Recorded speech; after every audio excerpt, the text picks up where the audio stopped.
You're not going to believe it. One of my guys on camp got hit by a tree. What? How? Hey all, and welcome to Crazy Camp Stories. My name is Michael. Today I'm here with Lachlan and Theo. Hey. They'll be sharing the funniest moments and most chaotic parts of the Year 9 camp. Right now, it's 10:30 in the morning and we're chilling in Cardijn's Nunga room. We're going to be discussing lots today, including accidents, food, and unusual gear. But first, we're going to be chatting about camp activities. Well, camp activities, there were a few crazy ones. Yeah, defo. Theo, can you tell us a funny story about one of the camp activities? Of course I can. So, with the tents, you're supposed to have 2 people per tent. And for me, we had odd numbers. So what ended up happening is there was 3 people in my tent. I'm a pretty beefy guy. You had one guy with a pillow. He was pretty small. And then you had the big friendly giant. That guy was massive. Now, because of those odd numbers, we're put into a tiny tent. It's pretty tight. We're wriggling around. It's nighttime. And, I'm facing the wall. And then I hear it.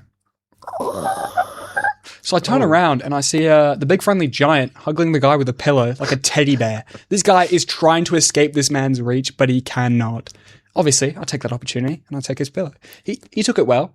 I didn't intentionally. Well, I kind of did. But I got a free pillow. Best sleep I got on the camp. He didn't get that good sleep. All right, so Lockie, do you have any yourself? Yeah, I do. So the boys were all playing, they were all playing a game after we hiked on the first day where you had a hacky sack and someone threw it up and you would tap it up 3 times and someone could grab it and pelt it at the closest person.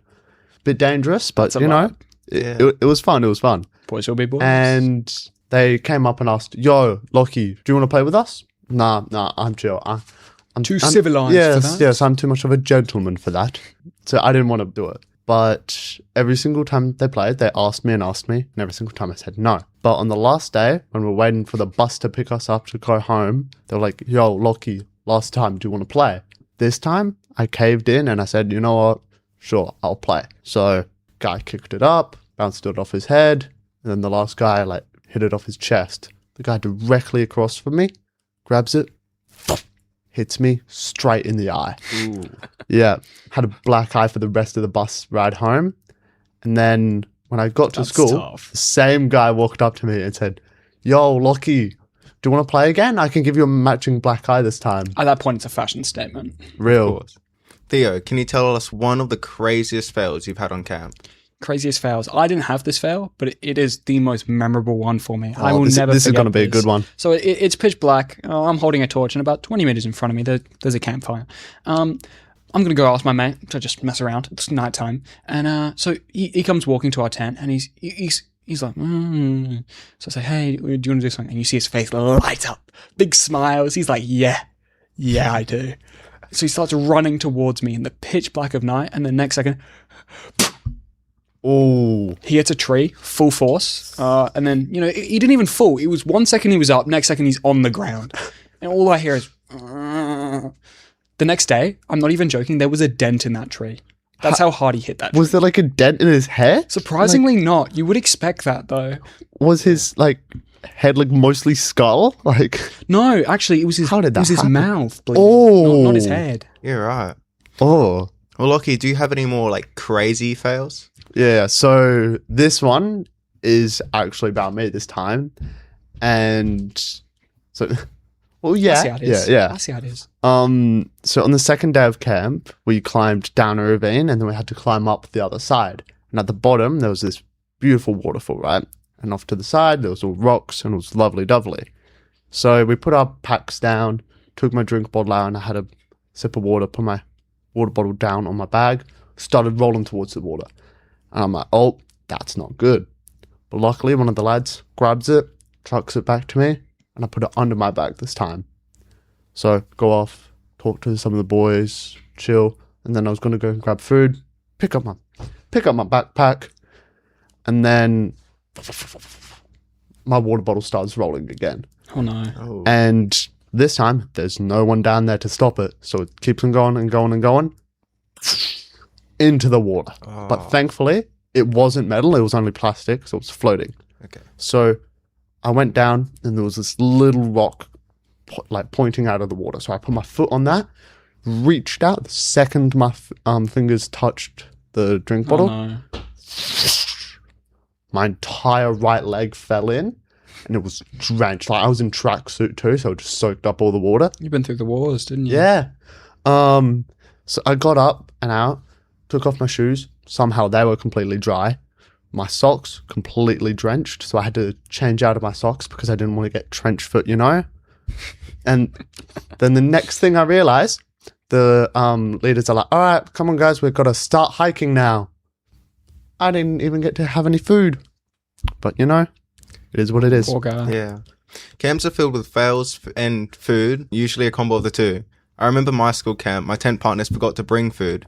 Theo, can you tell me a time where you've had a similar experience? Yes, this was really funny. So on our school camp, we brought spicy noodles because it's funny. You know, boys will be boys. We're cruel course. people. There was no milk. So, you know, if one of the boys was tweaking out from spicy noodles, you just got to watch. They couldn't do anything. I could handle spice. My 2 team members, they agreed to it, by the way. And it's not just me. But they couldn't handle spice very well. One of my old friends, you know, we're cooking the noodles. He comes up and he's like, hey, can I have some? He cannot handle spice. But he still wanted to try it. So I said, yeah, sure. And next second, he goes, he starts tweaking out from the spice. It was really spicy, like his nose and everything. And he runs over and he's like, oh.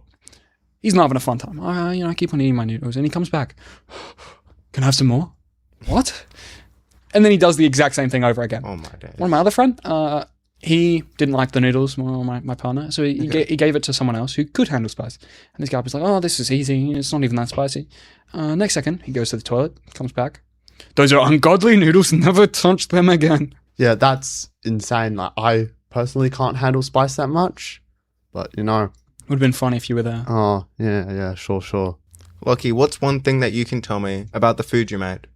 All right, so this is a devastating story about breakfast on day 2. So we all reluctantly got out of bed, waddled over to the cooking circle, set it up, everything. You know, it was good. Got out our pancake mix, started cooking. And as I'm looking around the circle, I notice every single person there has the same, like, generic brand of pancake mix from Woolies. I know it. Which is, like, so funny. And I'm just there, like, that's just ironic, honestly. Yeah. So start cooking, 15, 20 minutes later, it's still a liquid. So I'm like, all right, I'll give it another 5. It's completely burnt. Crispy pancakes, Yeah, man. yeah. Professional chefs right there. Yeah. So I tell my partner to chuck that out and then I'll go like pack up the tent. So I do that, pack up the tent, I come back and I grab one of the pots because I'm gonna like clean it because we have backup food, right? So I flip over the pot around. The entire bottom, because of the fire, was just black. Yeah. And it used to be like a shiny silver. So then I like started scrubbing. Thankfully it all came off and then we had our backup food. So yeah. But moral of the story, if you're a year 9 out there, do not bring pancake mix. Unless you want crispy pancakes. Of course. Well, yeah. But like you're going to have to wait like 30 minutes between every pancake. It also probably won't taste that good. But No. All right, so hear me out. As we know, it's wilderness, you're camping, there's going to be sticks and rocks. Theo, do you mind telling me a story that will stick with us? Oh, I like it what you did there. Well, yeah. So, boys will be boys. I do love a good stick. First day, some guy found this awesome stick, legendary. And I said, I'm going to get my hands on that thing.